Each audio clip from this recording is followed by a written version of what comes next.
Hi எல்லாருக்கும் வணக்கம் and welcome. இன்றைக்கி நம்ம சேனலில் பாலக்கீரையை வச்சு ஒரு சூப்பரான தோசை ரெசிபி தாங்க பார்க்க போகிறோம். அது கூடவே சைட் டிஷ்ஷாக வெங்காயம் தக்காளியெல்லாம் வச்சு ஒரு அட்டகாசமான சட்னி ரெசிபியும் பார்க்கலாம். உங்கள் வீட்டில் குழந்தைங்க கீரையை ஒழுங்காக சாப்பிட மாட்டுறாங்கன்னா இந்த மாதிரி அரைச்சி தோசை மாதிரி பண்ணி கொடுங்க, கண்டிப்பாக சாப்பிடுவாங்க. இதை எப்படி செய்யலான்னு பார்க்கலாம். இதை செய்கிறதுக்கு ஒரு மிக்சர் ஜாரில் ஒரு கைப்பிடி அளவுக்கு பாலக்கீரையை நல்லா வாஷ் பண்ணிவிட்டு நான் சேர்த்துக்கிறேங்க. இப்போ இது கூட காரத்துக்கு 2 பச்சை மிளகாய் சேர்த்துக்கிறேன், அரை ஸ்பூன் அளவுக்கு சீரகம் சேர்த்துக்கிறேன், ஒரு சின்ன துண்டு இஞ்சி சேர்த்துட்டு இதை நல்லா ஃபைன் பேஸ்ட்டாக அரைச்சி எடுத்துகிட்டு வந்துடலாங்க. இப்போ இட்லி தோசை மாவு கொஞ்சமாக வச்சுருக்கேன், அது கூட அரைச்சி வச்சுருக்க இந்த பேஸ்ட்டை கலந்துக்கலாம். கலந்துட்டு இதை நல்லா மிக்ஸ் பண்ணிக்கோங்க. மாவுலே உப்பு இருக்குங்க, உங்களுக்கு உப்பு தேவைன்னா கொஞ்சமாக சேர்த்துட்டு கலந்துக்கோங்க. நல்லா மிக்ஸ் பண்ணிவிட்டு இப்போ இந்த அளவுக்கு மிக்ஸ் பண்ணதுக்கப்புறம் நான் இதில் ஒரு துருவின கேரட்டை சேர்த்துக்கிறேங்க. சேர்த்து நல்லா கலந்து வச்சுக்கலாம். பாருங்கள், தோசை மாவு ரெடி. ஸோ இது இருக்கட்டும். இப்போ இதுக்கு சைட் டிஷ்ஷாக ஒரு சூப்பரான சட்னி பார்த்துடலாங்க. அதுக்கு ஒரு வானலில் 2 டேபிள் ஸ்பூன் அளவுக்கு எண்ணெய் சேர்த்துக்கிறேன். சேர்த்துட்டு 2 பெரிய வெங்காயத்தை ரஃபாக சாப் பண்ணி சேர்த்துக்கிறேங்க. இதை ஒரு 2 நிமிஷம் கலந்துக்கிறேன். இது கூட 3 பல் பூண்டு வெட்டி வச்சுருக்கேன், அதையும் சேர்த்துக்கிறேன். ஒரு சின்ன தக்காளியை வெட்டி வச்சுருக்கேன், அதையும் சேர்த்துக்கலாம். தக்காளி கொஞ்சம் கம்மியாக சேர்த்துக்கோங்க, ஏன்னா இதில் நம்ம புளி சேர்க்க போகிறோம். இது கொஞ்சம் வதங்கி வந்ததும் இதில் காரத்துக்கு நான் 5 வரமிளகாய் எடுத்துருக்கேங்க. நீங்கள் உங்கள் காரத்துக்கு ஏற்ப சேர்த்துக்கோங்க. ஒரு சின்ன நெல்லிக்காய் சைஸ் அளவுக்கு புளி எடுத்துருக்கேன். இது கூட தேவையான அளவு கல் உப்பு சேர்த்துக்கிட்டேங்க. சேர்த்து நல்லா வதக்கிக்கோங்க. இது நல்லா வதங்கணும்.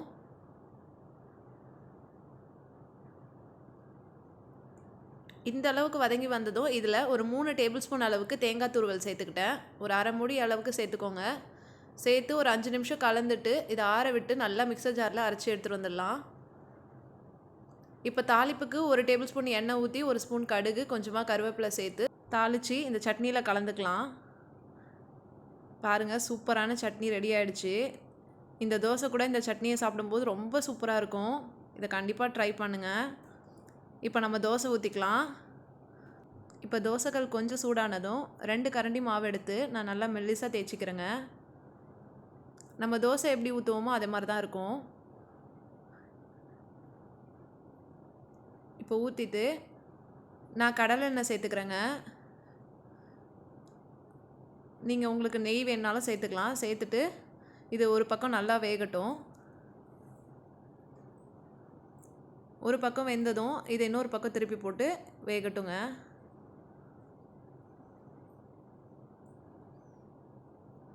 அடுப்பை மீடியம் ஃப்ளேமில் வச்சு வேக வச்சுக்கோங்க, அப்போ தான் நல்லா வேகும்.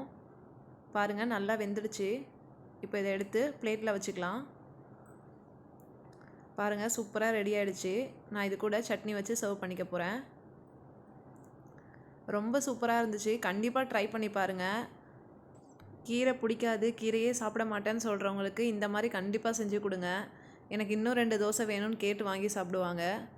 இப்போ நீங்கள் குழந்தைங்களுக்கு ஸ்கூலுக்கு பேக் பண்ணுறீங்கன்னா இந்த மாதிரி குட்டி குட்டியாக ஊத்தாப்பம் மாதிரி நீங்கள் ஊற்றிக்கலாம்.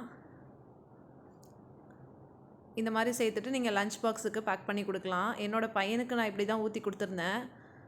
அவனுக்கு ரொம்ப பிடிச்சிருந்தது. இன்னும் வேணும்னு கேட்டு வாங்கி சாப்பிட்டாங்க அவன். ஸோ அதனால் இதை கண்டிப்பாக சொல்கிறேன், குழந்தைங்களுக்கும் ரொம்ப பிடிக்கும். கண்டிப்பாக ட்ரை பண்ணுங்கள். இதை நீங்கள் பாலக்கீரையில் தான் செய்யணும்னு இல்லைங்க, அரைக்கீரை வல்லாரக்கீரையில் கூட நீங்கள் ட்ரை பண்ணலாம். ரொம்ப சூப்பராக இருக்கும்.